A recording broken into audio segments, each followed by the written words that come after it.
C'est bien de voir des visages souriants le matin. Même s'il y a quelques masques, mais je sais que vous souriez. Et ça fait plaisir. Bon, félicitations. Vous avez bravé le froid et vous êtes venus le premier dimanche de novembre. Donc, quand même, félicitations à vous. Parce que je vous avoue que quand il fait froid, c'est bien de rester sous la couette aussi. Donc vous avez décidé de passer un temps les uns avec les autres. Et donc, félicitez-vous les uns les autres. Donc prenez le temps de regarder votre voisin et dire merci d'être là. Parce que c'est important en fait. Alors, bien sûr, on n'est pas des perroquets, faites-le avec vos mots, avec votre manière, mais moi je vous remercie en tout cas d'être venus. Je vous remercie d'être là. Parce que chacun d'entre nous, la parole de Dieu dit, chacun d'entre nous, nous sommes une pierre. Chacun d'entre nous, nous sommes une pierre, y compris les enfants qui sont devant. Allez vous installer. Vous avez votre place, Thomas et Abigail. You have your seat. Chacun, on a notre place. Et l'apôtre Pierre va dire que nous sommes des pierres vivantes. On est des pierres vivantes. Donc, chacun d'entre vous, nous sommes des pierres vivantes. Et donc, en tant que pierre vivante, qu'est-ce qu'on va faire?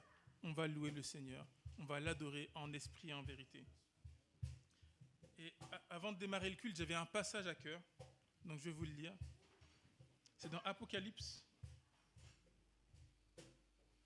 Alors, Apocalypse 21, verset 5. Et moi, je prends la Bible du semeur. Alors, celui qui siège sur le trône déclara: Voici, je renouvelle toutes choses. Il ajouta: Écris que ces paroles sont vraies et entièrement dignes de confiance. Donc, on adore le Dieu qui renouvelle toutes choses. Et donc, peu importe votre situation, peu importe ce que vous traversez, Dieu est capable de renouveler toutes choses. Prions ensemble. Seigneur, nous remettons ce culte entre tes mains. Et nous te demandons tout simplement, Seigneur, tu vois la situation qu'on traverse, tu vois ce qu'on a amené, Seigneur, avec nous, le bagage que nous avons, Seigneur, les problèmes que nous avons ramenés dans ce culte. Nous te demandons, Seigneur, de déclarer que tu renouvelles toutes choses. Tu renouvelles notre intelligence. Tu renouvelles nos forces. Tu renouvelles le courage dont nous avons besoin. Tu renouvelles notre foi. Tu changes toutes choses, Seigneur. Toi seul es capable de le faire. Et nous croyons en toi parce que, justement, tu l'as déjà fait. Nous savons que tu le feras encore. Tu en es capable, Seigneur. Tu es le Dieu qui ne connaît pas le mot impossible. Tout est possible pour toi, Seigneur. Alors nous en remettons à toi. En ce matin, nous venons tout déposer à tes pieds. Prends toute la place qui te revient, Jésus. À toi la gloire en ce matin. Au nom de Jésus. Sentez-vous libre de prier, d'élever la voix. Et on va démarrer avec un chant. Mais en attendant qu'on démarre le chant, si l'assemblée veut prier, n'hésitez pas. Ce n'est pas un concert. Au contraire, on adore ensemble, en esprit et en vérité.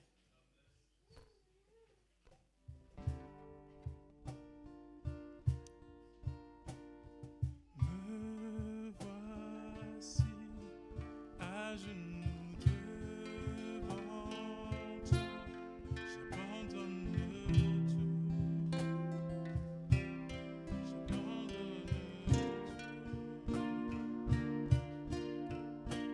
mon seul désir, alors que tu m'as dit, c'est d'être avec toi, c'est d'être avec toi. Je m'abandonne.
m'abandonne, je m'abandonne,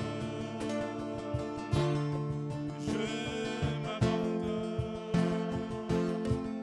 Je veux te connaître plus, je veux te connaître. Une dernière fois, je m'abandonne, je m'abandonne, je m'abandonne. Je veux te connaître plus, je veux te connaître plus. Oui Seigneur, nous nous abandonnons à toi. Nous mettons tout entre tes mains, Seigneur.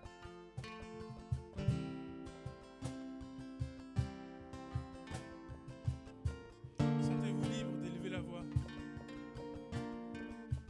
Nous sommes réunis en assemblée. Sentez-vous libre d'élever la voix et de le louer en esprit et en vérité.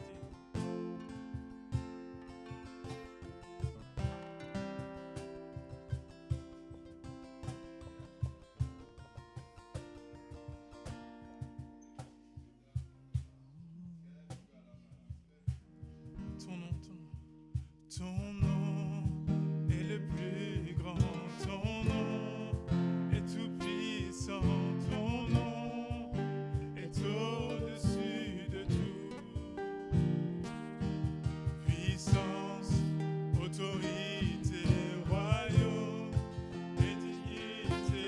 Ton nom est au-dessus de tout. Dites-le, son nom est le plus grand. Ton nom est le plus grand.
tout-puissant, ton nom est au-dessus de tout, au-dessus de toute puissance, toute autorité, puissance, autorité, royaume et dignité, ton nom est au-dessus de tout, ton nom est au-dessus de tout, ton nom est le plus grand, ton nom est tout puissant, ton nom est au-dessus de tout, puissance, autorité, puissance, il les a défaits à la croix.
Jamais tu es saint.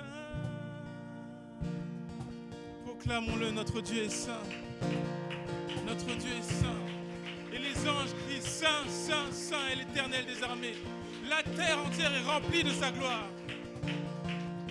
Tu es saint, tu es saint. À toi la gloire, à toi la gloire. Jean-Yves, si tu peux venir pour la Sainte Seine. On arrive au moment où on va participer à la Sainte Seine ce matin. Et peut-être que ce matin, quelqu'un peut se poser la question encore, qu'est-ce que la Sainte Seine? Nous voulons nous rappeler que la Sainte Seine a été instituée par Jésus lui-même. Et c'est lui qui nous a donné cette bonne habitude. À chaque fois que nous nous réunissons, que nous pouvons partager le pain et le vin ou le jus de raisin.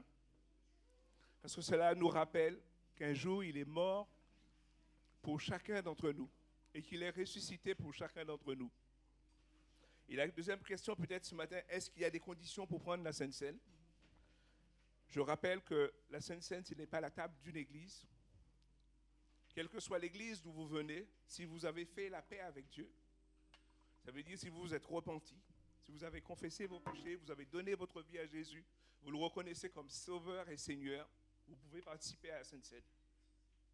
Il n'y a rien qui vous empêche de participer à la Sainte Seine.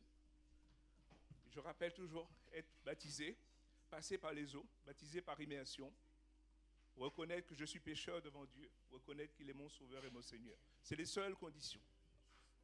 Alors je vous prie ce matin de vous lever et je vais appeler David avec moi ce matin pour partager le pain et le vin. Si vous n'avez rien qui vous empêche ce matin de prendre la Sainte Seine, je vais demander à David de prier pour ces éléments. Merci Seigneur pour ce pain et ce vin que tu nous donnes. Merci parce que ce plat est un rappel de ton corps sacrifié pour nous. Ce que tu nous donnes, c'est pas seulement un rappel, mais pour dire que tu es en nous, que tu nous gardes près de toi, que toute chose que nous faisons, nous pouvons le faire par ta grâce, Seigneur. Au nom de Jésus-Christ, amen.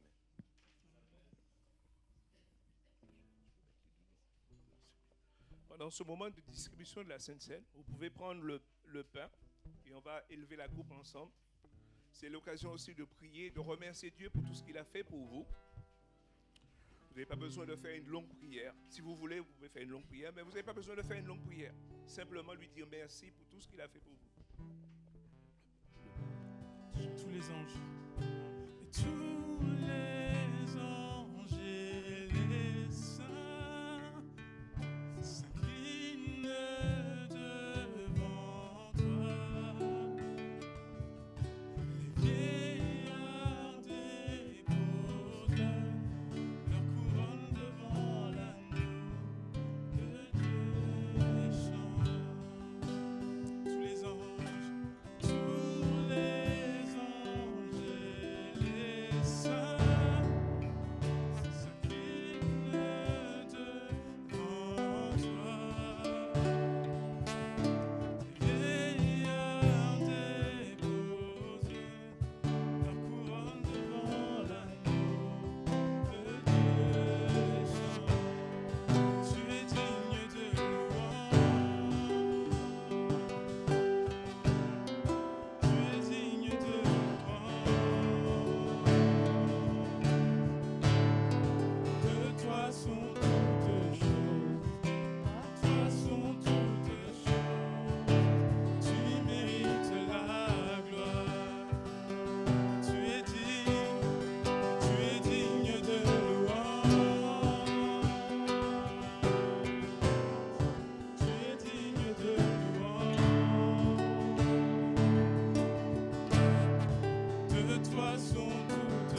Dieu mérite la gloire. Dieu mérite la gloire. Dieu mérite la gloire. Alléluia. Parce qu'il nous aime, parce qu'il était saint. Il était dans la sainteté, dans la pureté. Il était dans la perfection. Et il est venu parmi nous. Et on ne peut pas dire qu'on est parfait. Amen. Il mérite la gloire pour son amour. Amen. C'est bon de se le rappeler. Je sais qu'on le sait pour la plupart d'entre nous, mais c'est bon de se le rappeler. Je suis content de vous voir. Mais avant que je prenne la parole, je vais appeler les volontaires désignés. Jean-Yves, il est où? Jean-Yves, t'es où? Ouais. Denise, Jean-Yves, Terence, si vous voulez bien, pour la parole. On va vous écouter. Du coup, mon verset, c'est 2 Corinthiens 4, verset 18. C'est « Nous ne portons pas notre attention sur les choses visibles, mais sur les réalités encore invisibles. Car les choses... non, attends, c'est quoi déjà? Attends, je refais. « Nous ne portons pas notre attention sur les choses visibles, mais les... attends, c'était quoi déjà? Nous ne portons pas notre attention sur les choses visibles, mais sur les réalités encore invisibles, car les réalités visibles ne durent qu'un temps, mais les invisibles demeureront éternellement. »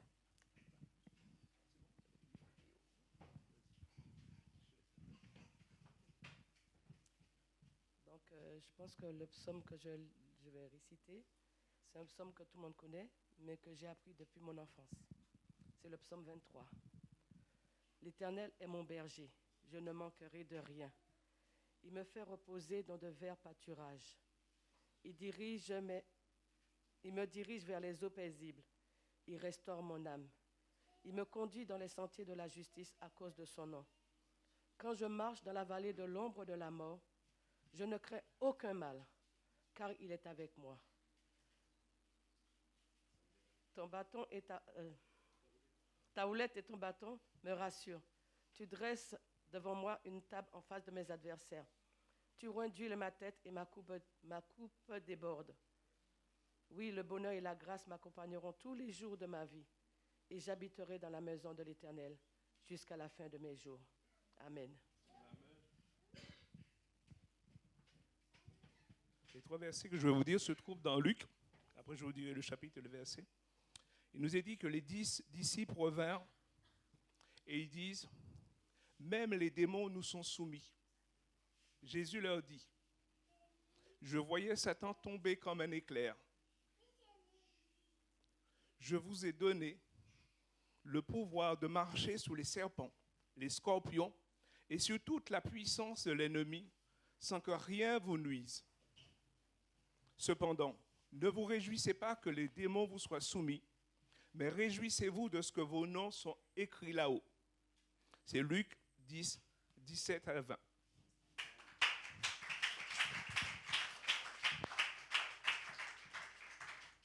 Seigneur parle, il a déjà parlé, et il parle par sa parole encore. C'est bizarre le titre, hein? Il n'est pas un peu bizarre le titre, là? Vous ne trouvez pas? Bon. Ok. On a déjà prié, et je pense que nos cœurs ont eu le temps de se disposer à adorer Dieu, à louer Dieu, et puis à écouter la parole.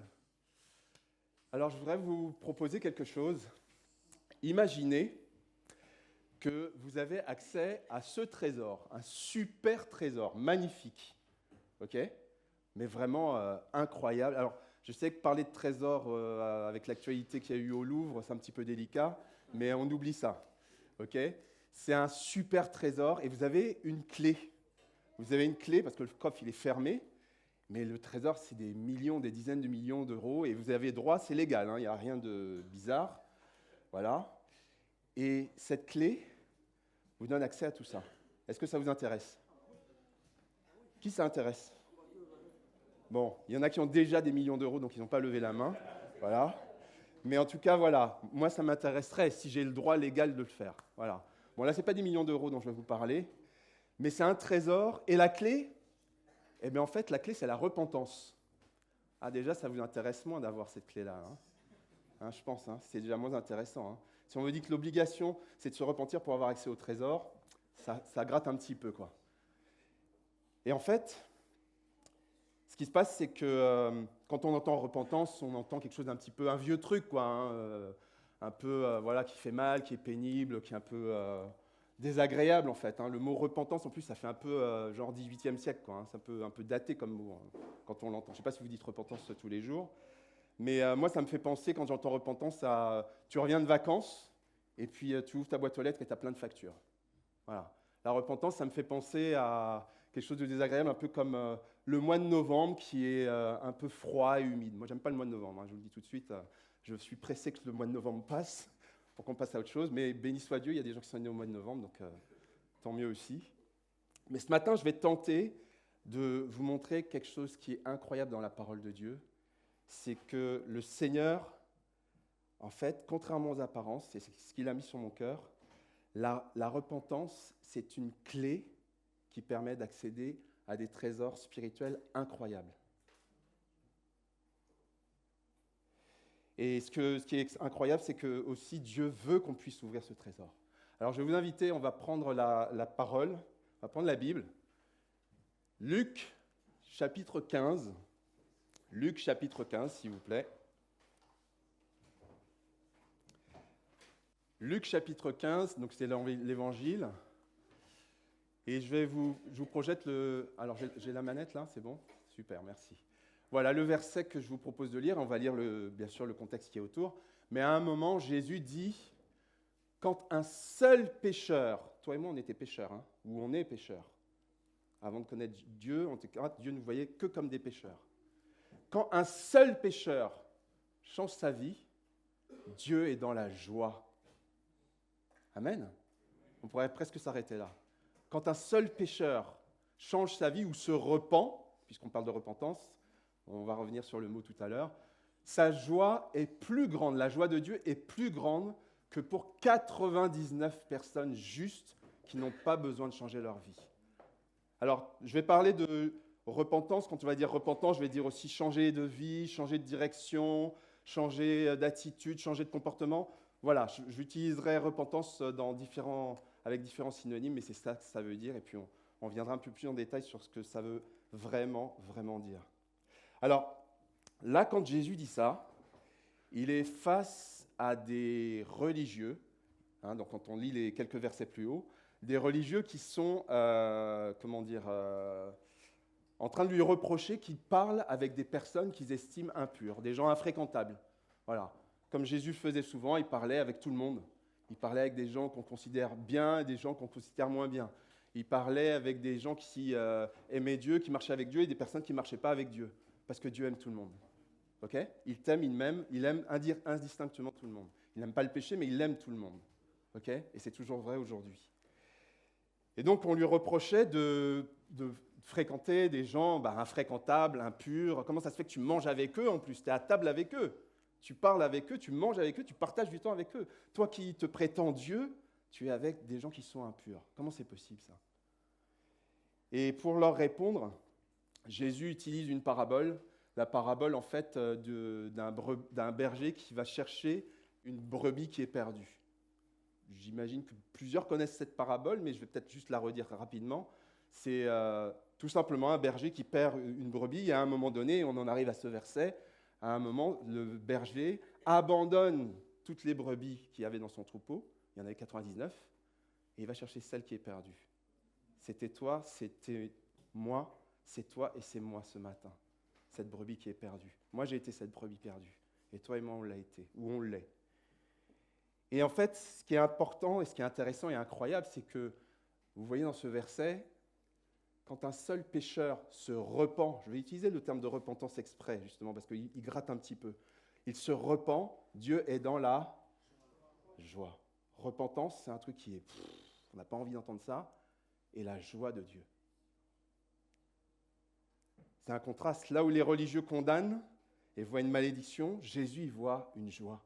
Là où le Seigneur nous, est motivé par la joie et la restauration de la relation, hein, on va revenir là-dessus, entre Dieu et l'homme.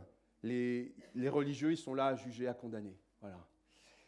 Et en fait, ce qui est intéressant aussi, c'est par rapport à ce sujet de la repentance, c'est que, je ne sais pas si vous vous en rappelez, le premier message, la première fois que Jésus prêche, qu'est-ce qu'il dit?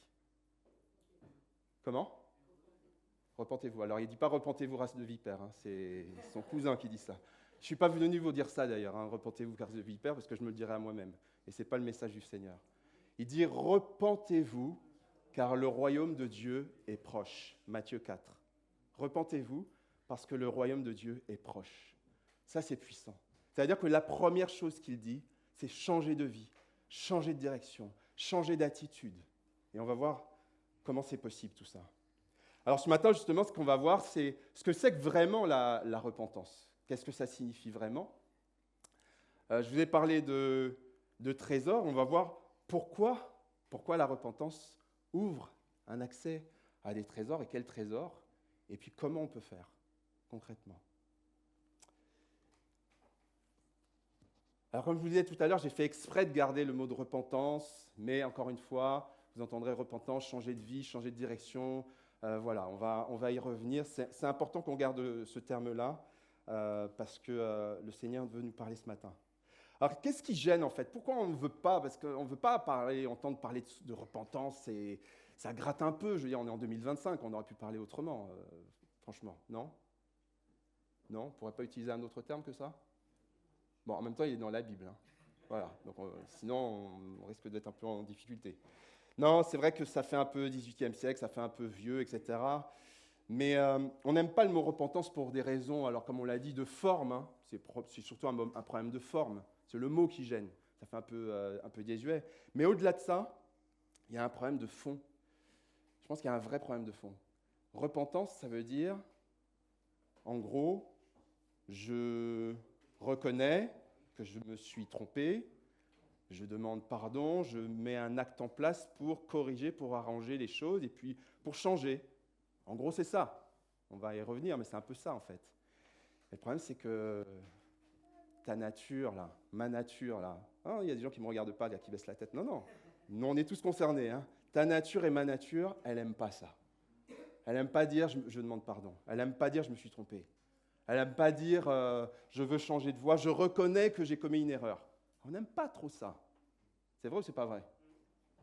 Bon, je pense que je ne suis pas tout seul. Et la parole de Dieu, la Bible parle même de la chair, de la nature charnelle. Bon, je ne vais pas utiliser des vieux mots comme ça, mais en gros, c'est ça que ça veut dire. C'est notre nature humaine, en fait. Hein. Je vais vous donner des exemples. Ta nature n'aime pas être mise en cause, mais elle se dit, oh, après tout, j'ai bien le droit à quelques petits plaisirs, en fait. Hein. J'ai bien le droit à quelques petits plaisirs. Je vais vous donner quelques exemples. Peut-être que tu aimes bien, en fait, les rumeurs. Tu aimes bien colporter des rumeurs au boulot, auprès de tes collègues, ou c'est à la mode sur Brigitte Macron, de dire des choses sur elle, parce que c'est à la mode. Tu aimes bien colporter des choses comme ça. Peut-être que ta nature, elle aime bien regarder des films un petit peu érotiques, voire plus, ou alors ultra-violents, ou des films d'horreur. Hein, peut-être que tu aimes bien ça, en fait. Mais peut-être que toi et moi, on se dit, bon, écoute, si je n'ai pas tout déclaré aux impôts, c'est pas grave, ils m'en prennent déjà beaucoup, en fait. Hein. Personne ne le verra, ok? Il y en a un qui le voit au ciel, mais c'est pas grave. Hein. Ou peut-être qu'au fond de nous, on se dit, moi, je boirais bien un petit truc, ou je ferais bien un petit truc juste pour oublier, pour me détendre, en fait. Voilà. Alors, je ne le dis pas que forcément pour des gens qui sont ici, c'est peut-être pour des gens, pour ceux qu'on était avant, ou pour des gens de notre entourage. Et je le dis sans jugement, parce que notre nature, elle est comme ça. Notre nature, elle est comme ça. Hein. Je me mets vraiment dedans, parce que je ne vous dirai pas sur les 4 exemples, il y en a un où ouais, j'avais des problèmes. C'était le premier.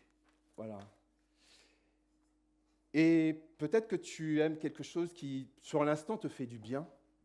D'accord ? Ça te fait du bien, ça me fait du bien de petites rumeurs. Bon, voilà, tu sais, voilà, t'as entendu, machin, etc. Mais tu sais qu'en y pensant bien, après, quand tu es tout seul, tu dis, ouais, il y a un truc qui ne va pas quand même, en fait. En fait, c'est pas terrible. Tu ne te sens pas bien, en fait, au fond, au final. Ça ne te satisfait pas totalement. Et tu t'attaches, et moi je m'attache, et on s'attache à des choses qui, en fait, Dieu appelle ça, je vais utiliser un autre mot de 1450, le péché. On s'attache à des choses qui ne plaisent pas à Dieu. On s'attache où on est... Alors on est tenté, ça c'est une chose, mais des fois si on s'attache, c'est un peu plus compliqué. On peut s'attacher à des choses qui ne plaisent pas à Dieu, mais n'oublions pas, on a un Dieu qui nous aime. C'est à cause du péché qu'il a été à la croix. C'est à cause du péché que Jésus-Christ a été à la croix pour toi et pour moi. Donc c'est peut-être pour nous rappeler qu'on ne peut pas jouer avec tout ça. Cette transgression, cette fausse route qu'on devrait détester en fait, parce qu'on va passer l'éternité avec Dieu. En tout cas, je l'espère que tous on va passer l'éternité avec Dieu. Et donc, c'est de ne pas jouer avec ça.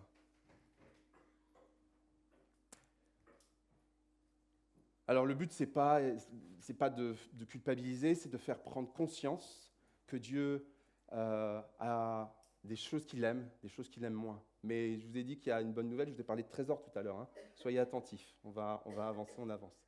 On y arrive. Et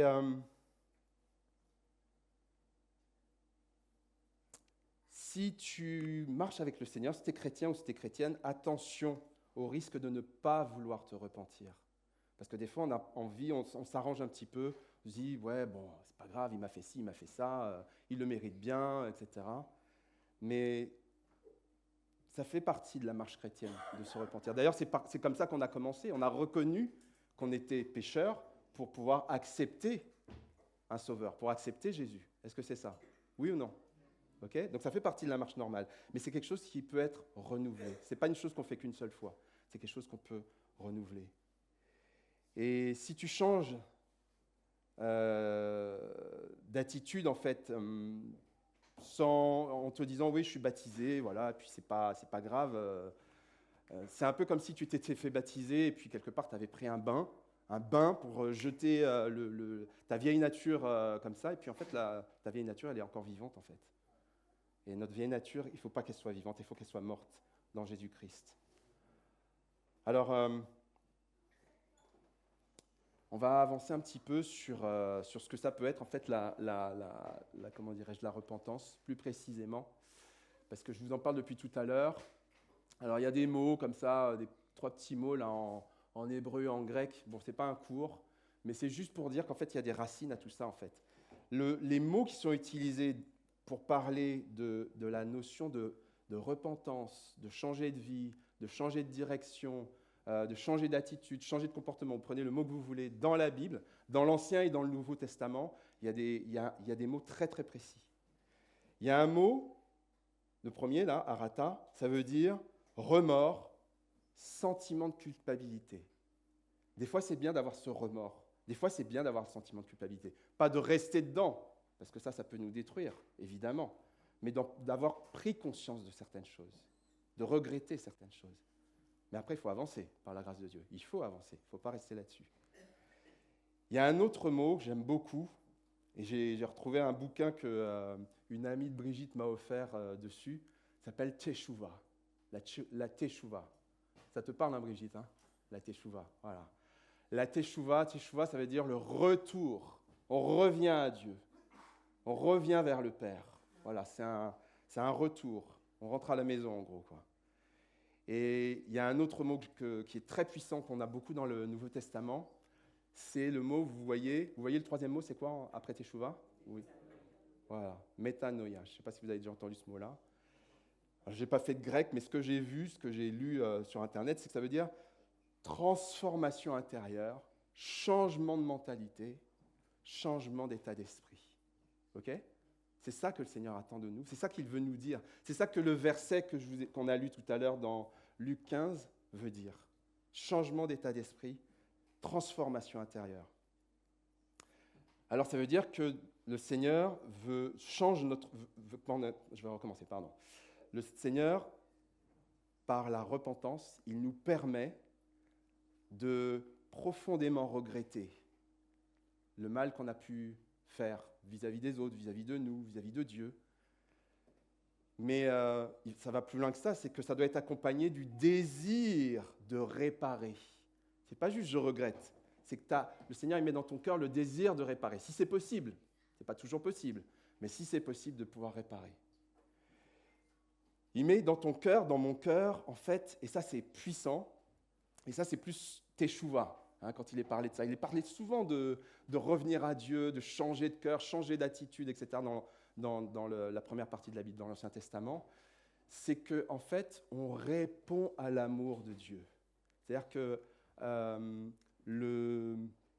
et on le voit d'ailleurs aussi dans Romains au chapitre 2, je ne sais pas si j'avais mis le verset, ouais, je l'ai mis, ouais, merci.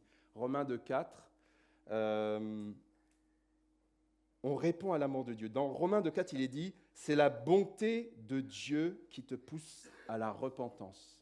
Alors, lisez ou relisez Romains 2, c'est super puissant parce que ça paraît un petit peu direct, un petit peu violent comme ça quand il s'adresse aux hommes qui justement jugent les autres, puisque c'est ça le sujet. Mais il dit, c'est la bonté de Dieu qui te pousse à la repentance. En gros, quand on réfléchit, c'est quoi? Ça veut dire que quand tu prends conscience de l'amour de Dieu, quand tu prends conscience de sa bonté, de tout ce qu'il a fait pour toi, t'a donné peut-être la santé, et même s'il ne te l'a pas donné, il est avec toi. Il t'a donné peut-être une famille, et même s'il ne t'en a pas encore donné, il t'a donné peut-être une autre famille de substitution.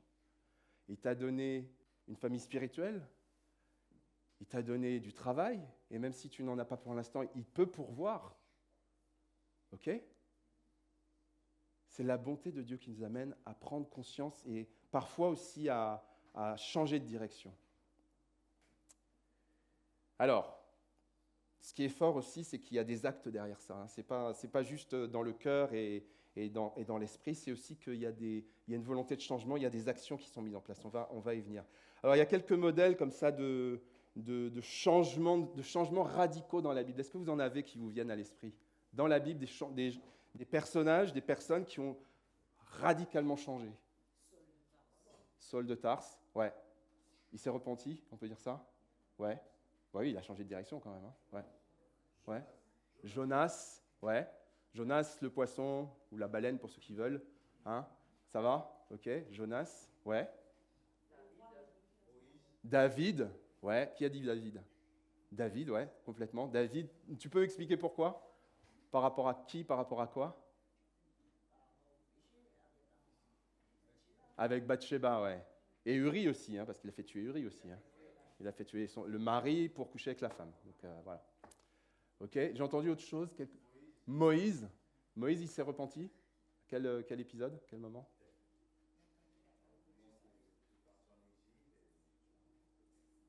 Ouais, parce qu'il avait tué quelqu'un. Il s'est retrouvé dans le désert et il a rencontré Dieu, effectivement. Il a changé de voie, oui. Marie-Madeleine, oui. À quel moment? Quand elle a rencontré Jésus, parce qu'en fait, il est dit dans la Bible que c'était une femme de mauvaise vie. Peu importe ce que ça veut dire, c'est ça qui est écrit. C'était une femme qui a changé radicalement de vie, parce qu'elle a rencontré Jésus. Et d'ailleurs, l'agent principal de ce changement, c'est cette rencontre avec Jésus. C'est cette rencontre. S'il n'y a pas de rencontre avec Jésus, il n'y a pas de repentance possible, en fait. Ou en tout cas, l'action du Saint-Esprit qui nous ouvre l'accès à Jésus et de prendre conscience. Il y en a beaucoup, et merci beaucoup. Il y en a beaucoup. J'ajouterais aussi Pierre, qui a renié 3 fois Jésus. Et Jésus-Christ l'a restauré, l'a rétabli, en fait. Il lui a dit « m'aimes-tu » Et à chaque fois qu'il lui disait « m'aimes-tu », c'était une façon de le restaurer. Donc la repentance est possible. Et ce n'est pas que dans la Bible, c'est aussi possible dans nos vies. On en est la preuve vivante ce matin. Donc on voit que contrairement aux apparences, la repentance, ça amène un changement complet qui touche tout notre être, qui touche notre esprit, qui touche nos pensées, qui touche nos émotions, qui touche notre cœur, qui touche tout. C'est une réponse à l'amour et à la grâce de Dieu, et ça nous met en mouvement, ça nous met en dynamique pour aller vers Dieu, pour chercher à vivre comme Dieu veut. Parce que je ne sais pas comment vous étiez avant de connaître Dieu, essayez de vous rappeler comment vous étiez avant de connaître Dieu. Il y a des choses, on était attirés par certaines choses, on n'est plus attirés par les mêmes. Il y a des choses qui nous plaisaient, et là, aujourd'hui, ça n'a aucun intérêt. C'est vrai ou c'est pas vrai? C'est vrai ou c'est pas vrai? On n'a pas les mêmes attractions. Et si on a les mêmes, continuons à prier pour pouvoir en être délivrés, parce qu'il y a des choses qui sont pas bonnes pour nous et qui ne sont pas à la gloire de Dieu, et afin qu'on puisse être vraiment attirés par simplement Dieu, que Dieu prenne toute la place. Amen. Alors on va continuer. C'est que je vous ai parlé de trésors depuis tout à l'heure. Et Jésus nous dit donc ce matin que quand un seul pécheur accepte de changer de vie, de changer de voie, de se repentir, puisque c'est le mot,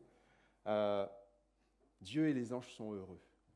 Alors je vais vous raconter quelque chose. J'ai demandé l'autorisation à Salomé de pouvoir en parler, voilà, parce que ça nous concerne tous les deux. Je ne vais pas rentrer dans tous les détails, mais je vais vous raconter. Cette semaine, Salomé a pris son violoncelle. Elle joue du violoncelle. Alors je spoil, pour ceux qui ne savaient pas, elle joue du violoncelle. Voilà. Et moi j'aime bien quand elle joue du violoncelle parce que je trouve que c'est un instrument tellement beau. Voilà. Sauf que, moi, tout musicien amateur que je suis, quand il y a des fausses notes, j'ai du mal à me taire en fait. Voilà, j'ai du mal à me taire. Et il faut que j'apprenne à me taire. Parce qu'on apprend tous, et puis moi aussi je fais des fausses notes. Tout le monde fait des fausses notes, c'est normal. Voilà. Même les pros font des fausses notes, donc voilà. Et en fait, je lui ai dit, écoute, là tu devrais faire attention, voilà, ça, il faudrait que tu le joues comme ça. Et là, c'est parti. Alors là, quoi, à chaque fois que je joue, machin, c'est pas, tu me fais des remarques, c'est pour ça que je joue pas. Enfin bon, bref, je vous la fais pas en entier, mais c'est parti en vrille, ok. Puis moi j'ai répondu, puis voilà, puis ceci, puis je me suis dit mais on est en train de se prendre la tête pour un violoncelle, quoi. Voilà. Et puis du coup, elle a arrêté de jouer du violoncelle, elle est montée dans sa chambre, et puis c'était fini. Alors qu'on passait un bon petit moment. En plus, il y a même Timothée qui jouait du violon avec. Je me suis dit ah mince alors. Et là, j'étais pas bien. Je vous avoue, j'étais vraiment pas bien. Je me suis dit, mais la honte, quoi. Enfin, t'as braqué ta fille pour un violoncelle. Et j'ai vraiment demandé pardon à Dieu.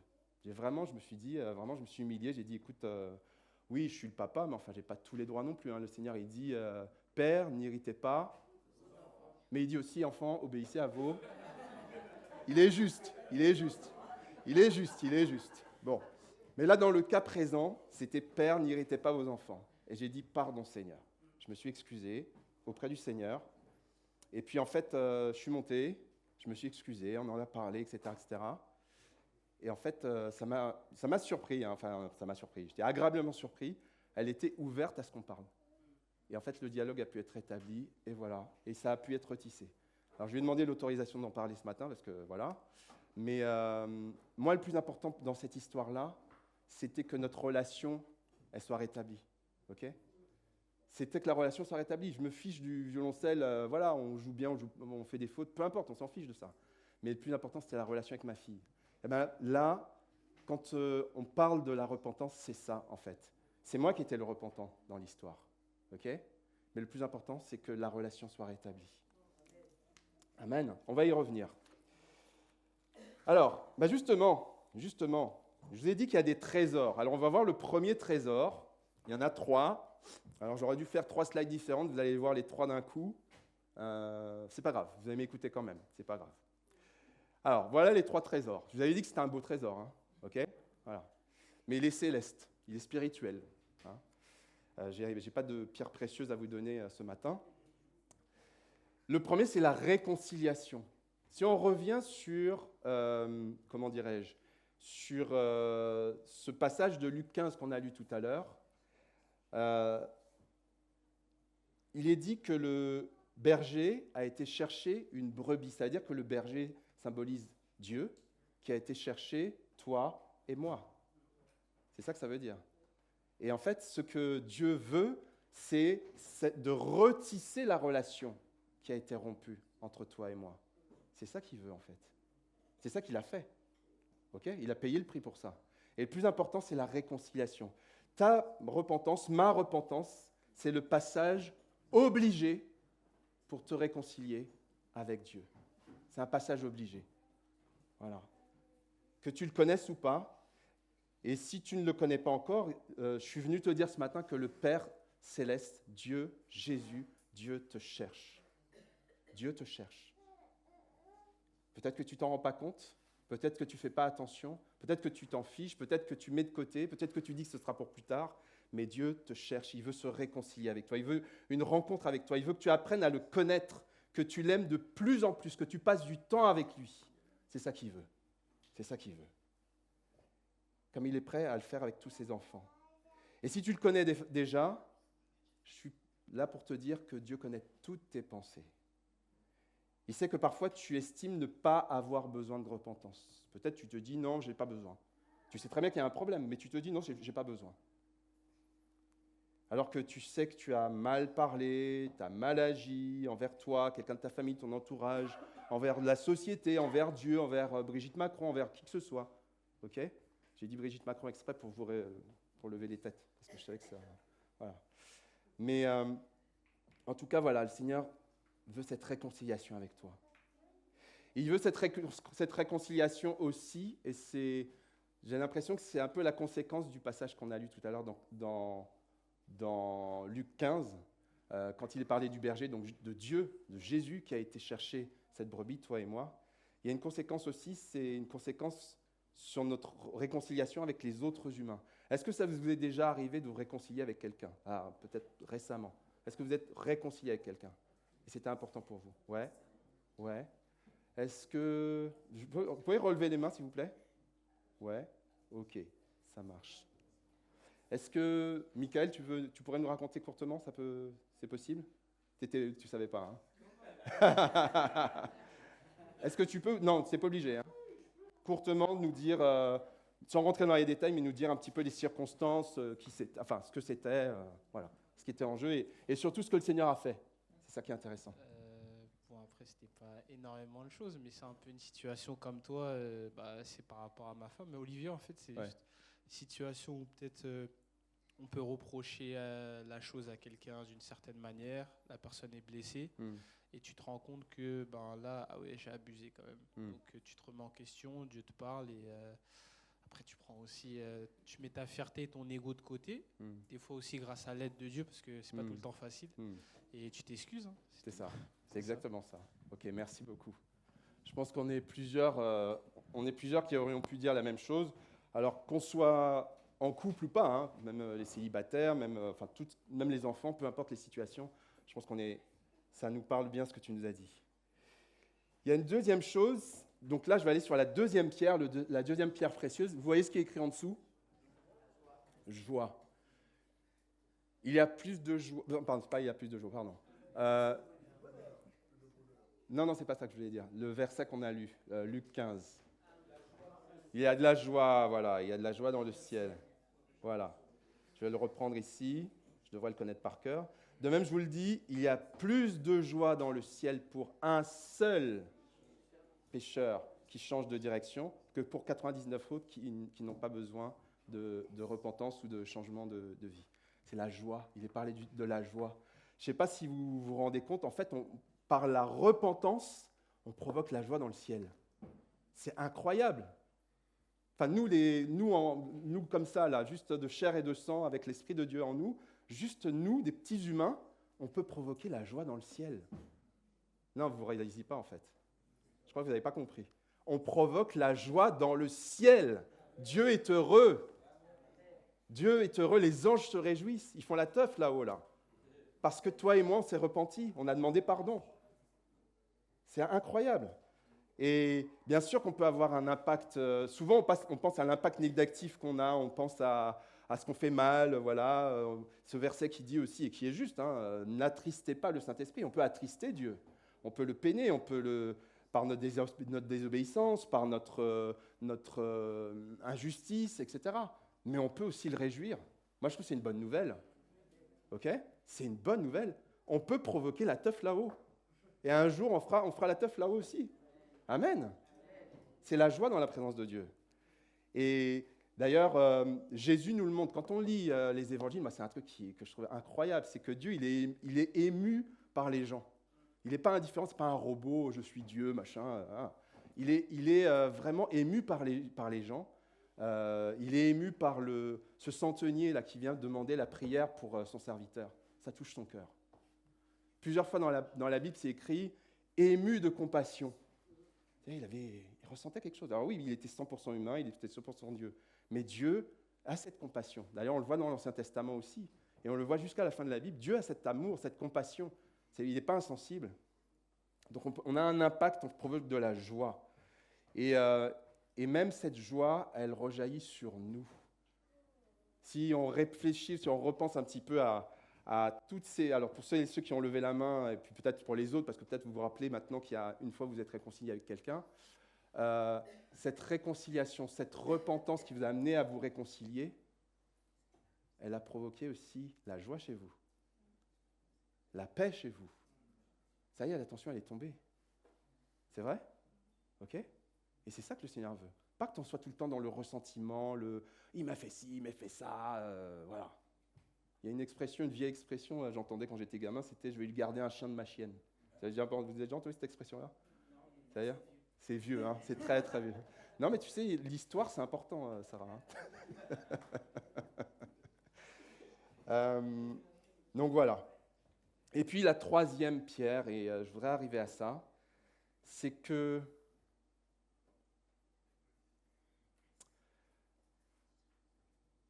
c'est la transformation. L'enjeu, en fait, de la repentance, de changer de vie, de changer de direction, de changer d'attitude. Et on va voir que ce n'est pas facile de le faire tout seul, mais on va en parler tout à l'heure. C'est d'être transformé. D'être transformé. Ça veut dire quoi? J'ai pris un diamant, parce que pour la plupart, je pense que vous savez qu'un diamant, on ne le trouve pas comme ça dans le sol. Hein. D'accord?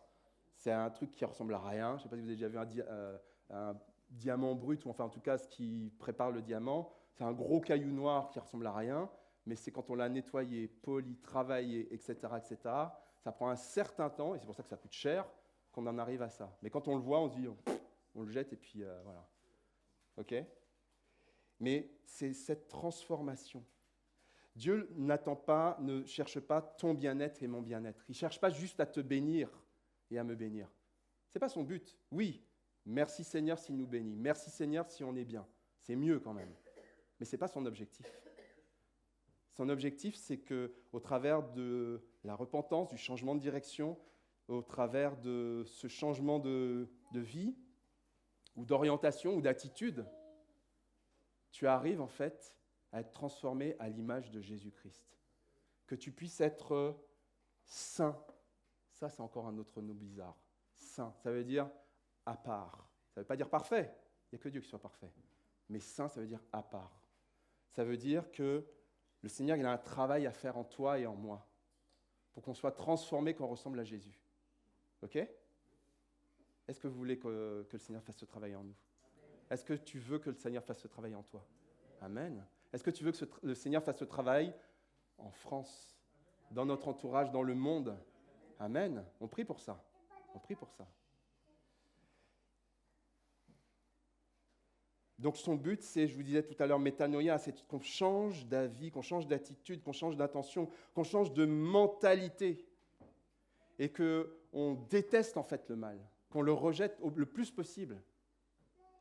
Mais on n'est pas tout seul, heureusement, parce que sinon ce serait impossible. Et quand je pense à ça, ça me fait penser à... Alors attendez, je vais voir pour ne pas dire de bêtises. Voilà, je pense à Luc. À Luc 15 aussi, on lit ce passage dans Luc 15, un petit peu plus loin dans Luc 15, et Luc 15, tout le chapitre, il est sur le même thème. C'est la joie d'avoir retrouvé ce qui était perdu. Dieu est heureux d'avoir retrouvé ce qui était perdu. C'est ça le thème de Luc 15. Donc il y a plusieurs paraboles, et il y en a une, je pense qui parle la plupart, c'est la parabole, ce qu'on appelle du fils prodigue. Ça vous dit quelque chose? OK?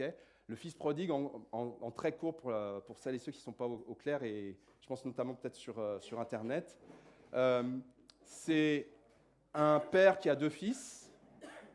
On ne sait pas son âge ou quoi que ce soit, on sait simplement qu'il a des biens. Et l'un des deux fils, le plus jeune, dit « Donne-moi mon héritage ». On ne sait pas s'il va mourir ou quoi, mais bon, c'est comme ça. « Donne-moi mon héritage, je vais aller faire ma vie ». Je vous la fais courte. Et il va faire sa vie, il dépense son argent, il fait des choses dans tous les sens, il profite entre guillemets. Et puis au bout d'un moment, plus d'argent. Voilà. Et il se retrouve à devoir travailler pour des gens et à garder des porcs, si je me rappelle bien. Okay?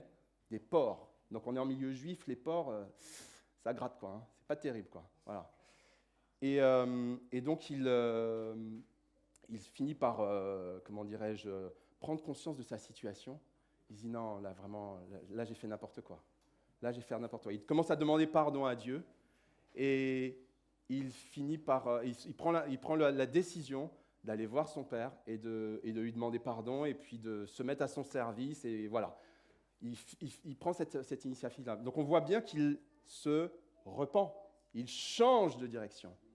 Il prend conscience, il demande pardon à Dieu et il fait un acte en allant voir son père. Et qu'est-ce qui se passe quand il va voir son père? La joie de qui? La joie du père. Le père, il a les bras grands ouverts, il attendait que ça. Et le père, c'est Dieu. Le père, c'est Jésus. Il attend que ça, que tu viennes dans sa présence. Ok? L'autre fils, c'est encore autre chose, mais on va juste se concentrer sur le fils prodigue. Et donc, en fait, en parlant de cette transformation, je suis comme vous, hein, j'écoute les nouvelles. Il m'est venu, en fait, la pensée m'est venue en priant, en réfléchissant. Je pensais on va rêver 2 secondes. Alors, je vous fais beaucoup rêver, hein, je vous fais attendre un trésor que vous n'aurez pas, hein, je vous le dis, il n'y a pas de trésor à la fin, c'est comme ça. Mais imaginez, les gars qui ont fait le casse du Louvre, ok? On a tous entendu parler du casse du Louvre, ok? Bon. Imaginez, ils rencontrent Jésus.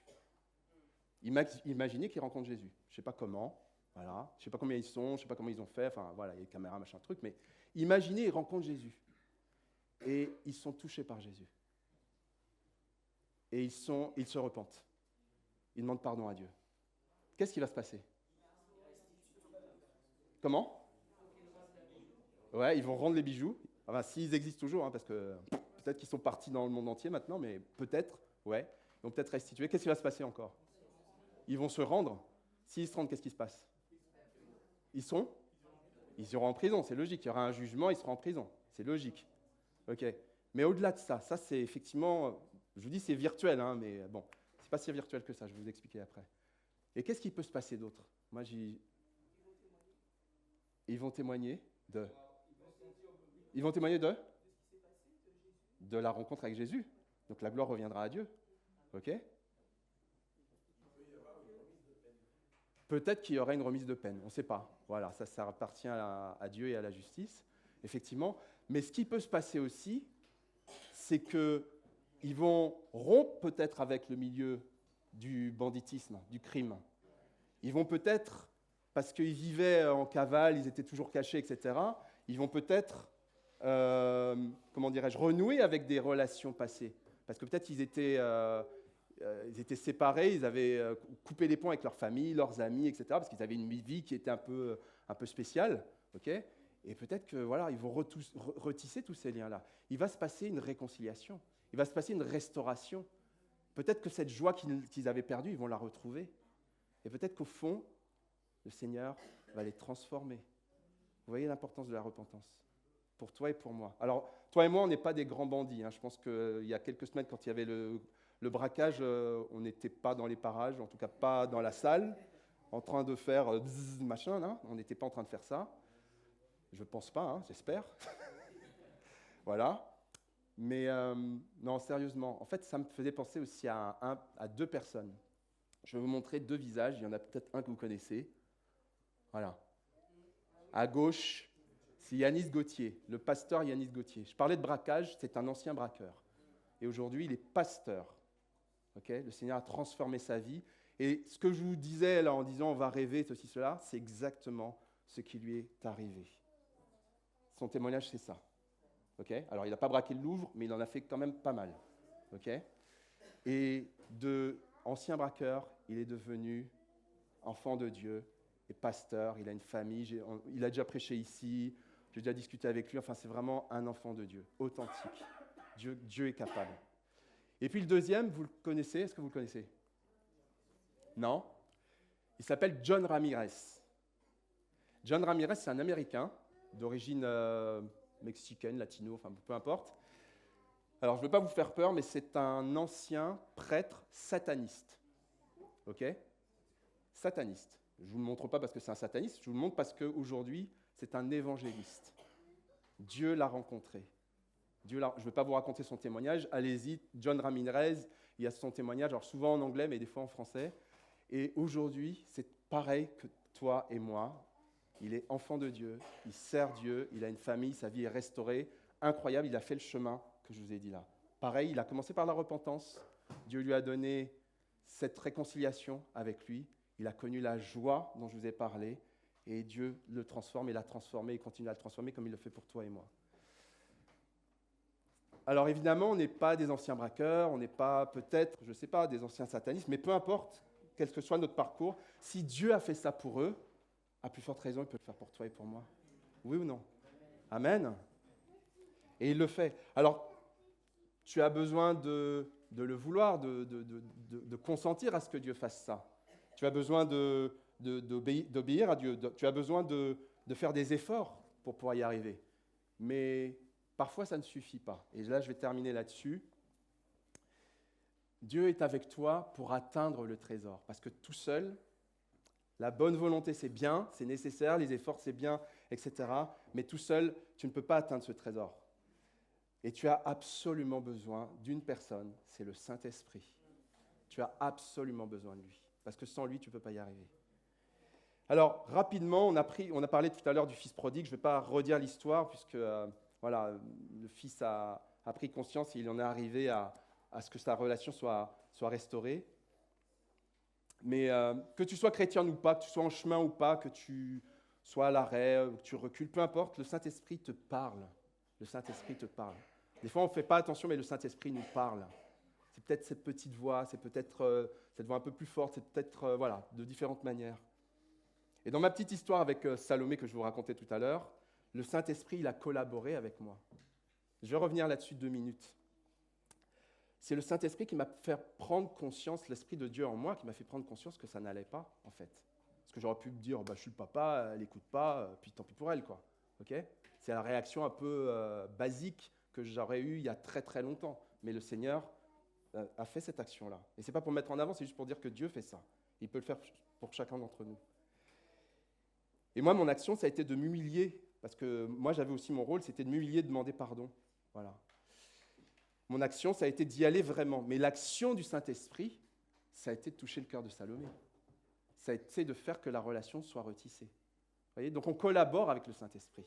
Mais on a absolument besoin de lui pour la repentance. Alors, je vais juste le dire comme ça rapidement, mais je nous invite, parce que ça c'est essentiel, cette repentance dont je vous parle depuis tout à l'heure, elle vient de plein de choses, mais il y a un texte qu'il faut absolument lire et que je nous encourage à lire ou à relire, c'est Jean au chapitre 3. Jean au chapitre 3, c'est la rencontre entre Jésus et Nicodème, un responsable religieux. Et en fait, ce responsable religieux, il lui parle de rentrer dans une nouvelle vie. Okay ? Et en fait, cette repentance, ce changement d'orientation, ce changement qui fait que d'une vie où on était perdu, on passe à une vie où on est sauvé, c'est possible parce qu'on a reçu cette nouvelle vie. On a reçu dans notre cœur l'amour de Dieu et l'œuvre de Dieu dans notre cœur. Mais Dieu nous convainc, il le fait en douceur, il le fait avec respect, il ne le fait pas en nous forçant, mais il le fait par amour, toujours par amour. Alors, pratiquement, je voulais qu'on fasse des petits groupes, mais on ne va pas le faire. Ah oui, j'ai mis les versets dont je vous parlais à l'instant. Pratiquement, j'aurais voulu qu'on fasse des petits groupes, mais on va avancer. On ne va pas faire des petits groupes, mais vraiment, je nous encourage peut-être à le faire dès aujourd'hui. Okay ? Dès ce matin, on peut commencer à prier, ou dès aujourd'hui, cet après-midi, à prier, peut-être même les uns pour les autres. Est-ce que vous êtes avec moi encore ? C'est bon ? Oui ? Ok. Peut-être dès cet après-midi, c'est de demander l'aide du Saint-Esprit pour nous aider à prendre conscience. Peut-être des choses dont on est très clair, on sait très bien ce qui ne va pas et ce sur quoi on a besoin de changer de direction. Et puis il y a peut-être des choses où on a besoin que le Seigneur nous ouvre les yeux, parce qu'on ne les voit pas. Peut-être que c'est la jalousie, tu te compares aux autres sur les réseaux sociaux, et puis ça te ronge en fait. Ça te ronge de te comparer aux autres. Et en fait, le Seigneur t'amène peut-être à le remercier pour ce qu'il t'a donné. Peut-être que c'est un manque de pardon. Peut-être que c'est la négligence spirituelle. C'est peut-être de te dire, mais Ouais, mais je lirai la Bible peut-être une autre fois. Là, franchement, c'est pas. Et puis les jours passent, les semaines passent, peut-être plus. Et peut-être que tu te refroidis, tu te fatigues parce que tu as besoin de cette force que donne Dieu et que donne la relation avec le Seigneur.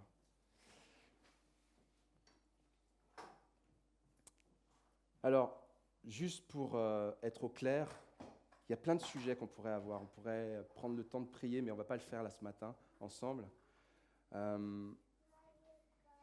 Se repentir, changer de direction, l'image qui m'est venue, c'est l'image d'un GPS. Alors, je vais le mettre là. Je crois que c'est la prochaine. Voilà, c'est ça. C'est l'image d'un GPS. En fait, le but, ce n'est pas de devenir parfait. On ne sera jamais parfait. Ça, il ne faut pas chercher ça. On peut chercher à être saint. Parce que Dieu, le Seigneur nous dit, vous serez saints car je suis saint. Oui, saint, oui, mais pas parfait. Mais par contre, la repentance, c'est comme un GPS qui recalcule ton itinéraire parce qu'en fait, tu t'étais trompé de voie. Tu étais parti dans une mauvaise direction et la repentance te fait revenir dans la bonne direction. C'est un peu ça, en fait, si vous voulez une image. Et on peut se dire aussi, mais si je me repens, est-ce que... Alors, il y a peut-être des gens qui vont se poser la question, mais si je me repens, est-ce que Dieu va me punir? À votre avis? Si je me repens, est-ce que Dieu va me punir? À votre avis? Ah, il y en a qui ne sont pas sûrs. Hein. Il y en a qui se disent, je vais m'en prendre une là si je me repens. C'est pas ça. Non, parce que Jésus, il a déjà payé le prix à la croix. Il a déjà payé le prix. Donc si tu te repens, au contraire, le Seigneur, comme dans la parabole du fils prodigue, il a les bras grands ouverts. Il attend que ça. Et tu peux te dire aussi, l'objection que tu peux avoir, c'est de te dire, oui, mais je ne me sens pas digne. Mais dans ces cas-là, il ne faut pas chercher, personne n'est digne de l'amour de Dieu. Personne n'est digne de la grâce de Dieu. Justement, c'est une grâce, c'est quelque chose, c'est une faveur imméritée. Par définition, ce n'est pas mérité. Donc personne n'est digne. Donc il ne faut pas que ce soit un frein pour toi, pour ne pas te repentir. Donc en bref, en conclusion, ce que je voudrais qu'on retienne, je l'ai mis en une phrase, c'est que la repentance n'est pas la fin de quelque chose, c'est le début de quelque chose. C'est le début de tout. La repentance, ce n'est pas un deuil, ça y ressemble, mais ça n'en est pas un, c'est une naissance ou une renaissance. La repentance, le fait de changer de voie, de direction, d'attitude, de comportement, quand c'est nécessaire et quand le Saint-Esprit nous montre qu'il faut le faire, ça n'est pas une perte, c'est un gain. C'est un gain. Et le gain, je vous ai dit, la réconciliation, la joie, la transformation. C'est un trésor, ce sont des trésors. Voilà, les joyaux, je crois que je vous les ai remis là. Voilà. Seigneur, merci. Merci, Seigneur, pour cette parole. J'en ai fini avec ce message. Je voudrais juste nous inviter, si vous voulez bien, on va se lever. Je voudrais prier pour qu'on prie ensemble. Peut-être qu'on peut se tourner les uns vers les autres, si c'est possible pour vous. Et on va faire 2 prières. Ouais, il y a besoin de se lever pour bouger un petit peu. 2 prières. L'une, ça va être un appel à l'action pour celles et ceux qui ne connaissent pas encore le Seigneur. Il t'attend les bras ouverts. Tu n'as pas besoin d'être parfait pour venir à lui. Juste un pas peut suffire. Un pas peut suffire et simplement dire dans ton cœur, et je voudrais juste, si on peut se concentrer, pour celles et ceux qui se sentent concernés en ligne, ici, ou voilà, qui savent qu'ils ne connaissent pas encore vraiment Dieu, ou peut-être qu'ils sont en chemin, ou qui se posent des questions, ou c'est compliqué pour eux. Simplement, si tu peux dire dans ton cœur, et prions avec eux, Jésus, je reconnais que j'ai besoin de toi. Est-ce qu'on peut baisser la tête et se concentrer, se recueillir? Jésus, je reconnais, pour celles et ceux qui ne connaissent pas Dieu, Jésus, je reconnais que j'ai besoin de toi. Je me repens de mes péchés. Je veux changer. Je te reçois comme mon sauveur parce que tu as payé à la croix pour mon péché. Et je veux que tu deviennes mon Seigneur. Je veux que tu diriges désormais ma vie parce que je n'en suis pas capable ou je le fais si mal. Et je suis conscient que tu es amour et que jamais tu ne manipules, jamais tu ne contrains, jamais tu ne pratiques de ruse ou de violence pour me forcer à quelque chose parce que tu es amour.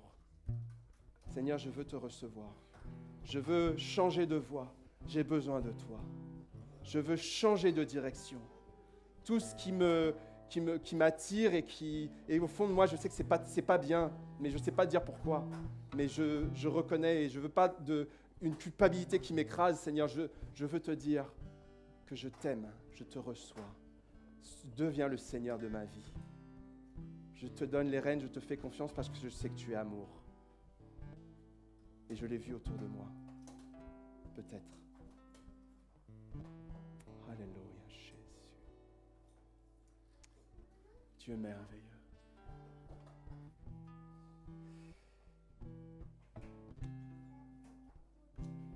Et pour celles et ceux qui parmi nous marchent avec le Seigneur, pareil, on va rester dans le recueillement.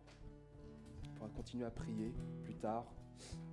Est-ce qu'il y a un domaine où le Saint-Esprit te parle depuis longtemps, mais tu résistes? Tu sais qu'il y a un sujet et tu n'arrives pas à le traiter. Peut-être que tu considères que cette chose qui t'éloigne de Dieu, elle est acceptable.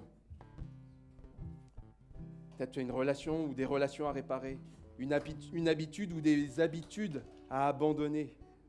Demande-lui pardon, demande à Dieu pardon et demande à Dieu sa force pour changer. Aujourd'hui, Dieu te demande de nommer ce péché, de nommer cette chose. Donne-lui un nom, appelle-la comme elle s'appelle et tu l'amènes à ton Dieu. Pardon Seigneur. Seigneur, tu peux faire cette prière. Seigneur Dieu, je te demande pardon pour telle et telle chose. Donne-moi, s'il te plaît, la force de changer parce que je veux changer. Saint-Esprit de Dieu, donne-moi la force.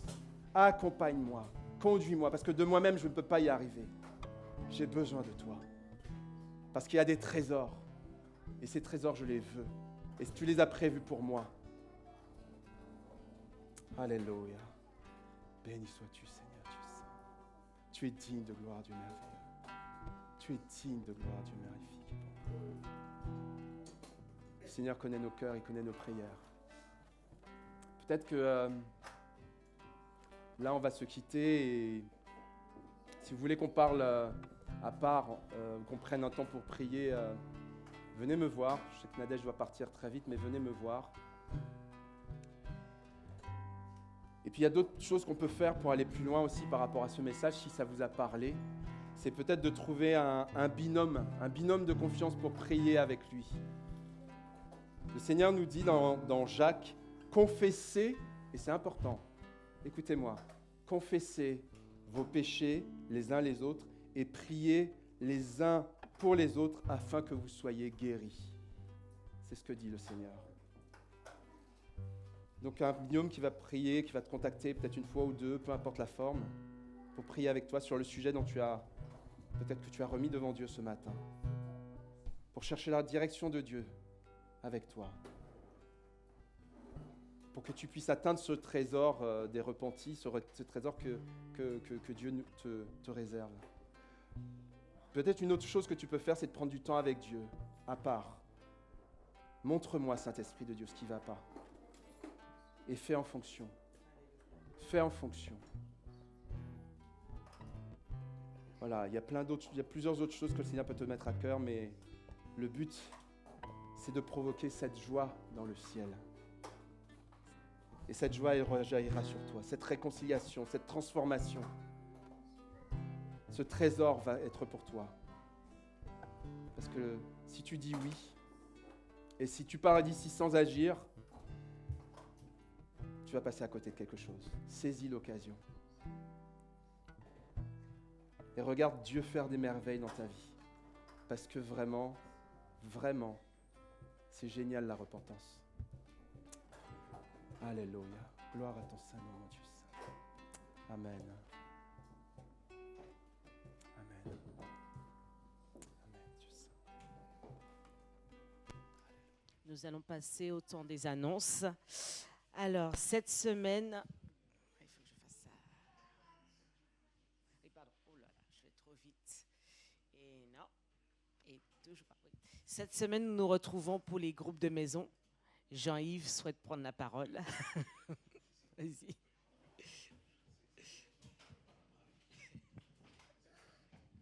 Ça fait longtemps qu'on n'a pas parlé des groupes de maison. Donc ce matin, je vous rappelais que cette semaine, c'est important. Georges a dit, si vous trouvez un binôme, le groupe de maison, c'est l'occasion aussi de prier ensemble, de partager ensemble, de se voir, parce que c'est vrai que, je ne sais pas si vous, c'est long, une semaine, tous les dimanches, quand on se voit tous les dimanches, et peut-être parmi nous, il y a des gens qui ont des soucis, des problèmes, des difficultés, et le groupe de maison de l'Église a été fait aussi pour ça, pour qu'on puisse s'aider les uns les autres, vivre la communion fraternelle. Donc je vous rappelle, pour ceux et celles qui viennent, peut-être qui nous visitent ce matin, vous vous dites peut-être, je ne sais pas où aller. On a le mardi un groupe à Oni avec Georges. On a le mardi un groupe à Conflans. Il y a Jeff qui est là. On a aussi à Port-Sergy avec Michael. Vous l'avez vu tout à l'heure. J'espère que c'est les trois qu'on a le mardi. Et Gisors. Ouais, mais là, ça c'est... je rappelle. Et Gisors avec moi. Et le vendredi, on a un groupe à Saint-Ouen-l'Aumône, pour ceux qui sont sous Saint-Ouen-l'Aumône, chez Thierry. Et le samedi, on a un groupe avec Musienne, à Pontoise. Donc faites l'effort vraiment cette semaine d'essayer d'aller dans un groupe de maison. Après, si vous faites le bilan, en principe, vous serez bénis. Amen. Merci. Donc voilà, il y a groupe de maison du mardi au samedi. On va juste faire le rectificatif, puisqu'il y a un groupe de maison aussi le samedi soir. Ce vendredi, nous avons la préparation baptême. Alors, je ne sais pas s'il y a un visuel, c'est pas grave. Donc, pour tous ceux qui sont concernés, préparation au baptême et nouveaux membres cette fois-ci. Normalement, vous recevez une notification des animateurs. Donc, notez bien ce vendredi à 20h15. Pardon. Et oui, mais ça, c'est dans les annonces d'aujourd'hui. Laissez-moi faire les annonces, s'il vous plaît. Sinon, je ne vais pas y arriver. Préparation au baptême. Donc, pour la semaine prochaine, puisqu'on parle de cette semaine, vendredi à 20h15. Samedi, il y a groupe de jeunes. Alors, je ne suis pas sûre qu'il y ait un visuel pour le groupe de jeunes, non. Donc, groupe de jeunes ados, samedi à 19h. Par contre, le visuel pour Brigitte, je ne l'ai pas. C'est pour quelle annonce? Non, mais c'est quoi l'annonce? Je ne l'ai pas, moi. Ah oui, mince. Ouais, mais ça, c'est pas pour la semaine, du coup. Ça, c'était pour... ouais.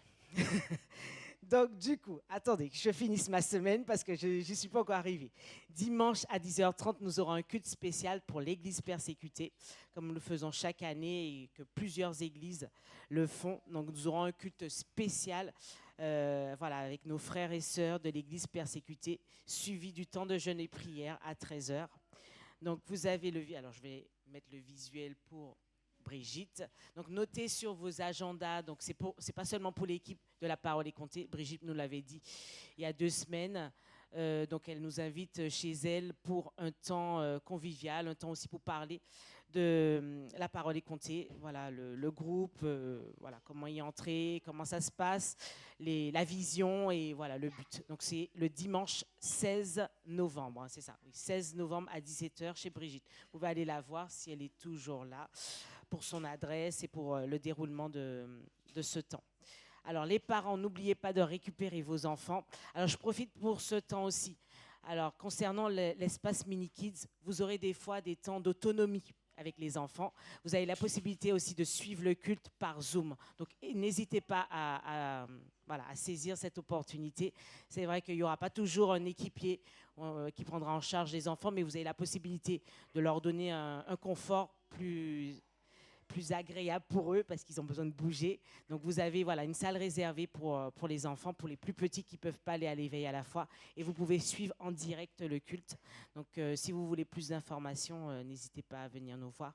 On vous donnera ces informations. Et pour les enfants de l'éveil à la fois, n'oubliez pas d'aller les récupérer par contre parce qu'ils sont en bas avec le moniteur qui les encadre aujourd'hui.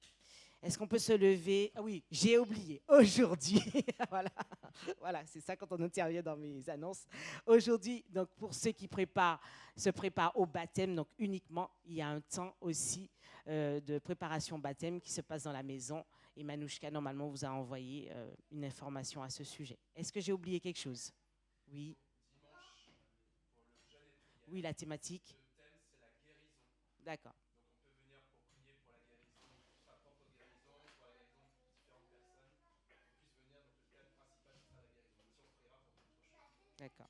Donc la guérison pour la thématique du jeûne et prière de la semaine prochaine.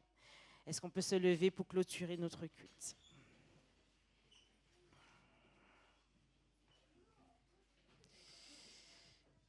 Merci Seigneur pour ce temps que nous avons passé tous ensemble autour de ta parole, autour de l'adoration, autour du temps de te contempler, de te voir ou de te ressentir d'une façon particulière. Merci parce que tu nous as tous conduits ici.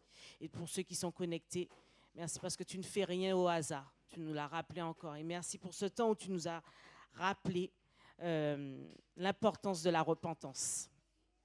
L'importance de reconnaître nos torts, reconnaître que nous avons chuté, nous avons fait quelque chose à un moment donné qui t'a attristé ou qui a fait que nous étions en train de rompre la relation avec toi.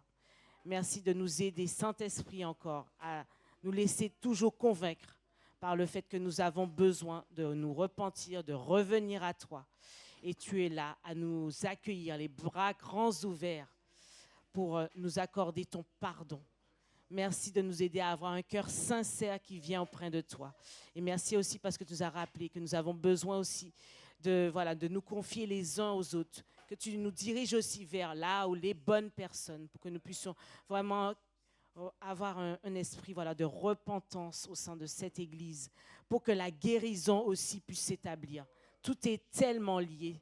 Tu nous demandes des choses, des fois peut-être difficiles, mais en même temps simples, pour que nous puissions vivre un vent de guérison, un vent de délivrance, un vent de transformation, de changement. Tu as besoin, nous avons besoin de nous accrocher à toi et de comprendre ce que tu veux nous enseigner. Merci pour les uns et les autres qui s'approchent auprès de toi face à quelque chose de difficile qu'ils ont besoin de dénouer. Tu es la solution dont nous avons besoin. Tu es la clé de toutes choses, la réponse à tout ce dont nous avons besoin. Et nous avons besoin de l'entendre, de l'assimiler, de le comprendre. Merci Saint-Esprit, durant toute cette semaine, que nous puissions nous attacher à toi et te ressentir et rester sensibles à ta présence, ta douce présence. Merci pour ces temps de groupe de maison aussi, que chacun puisse appartenir à un groupe de maison, ne puisse pas rester isolé aussi, que nous puissions venir tous ensemble, échanger autour de ta parole, creuser encore plus autour de ta parole, parce que tu continues à nous parler après les temps de culte, après les temps ensemble. Tu nous parles durant la semaine aussi, alors que chacun puisse vouloir désirer vivre ces temps précieux. Et merci pour toute cette semaine que tu conduis dans les décisions à prendre, dans les choses à accomplir, les choses à faire. Merci parce que tu es là. Sois élevé, acclamé, adoré au siècle des siècles. Nous t'aimons. Amen. Excellente semaine, restez bénis.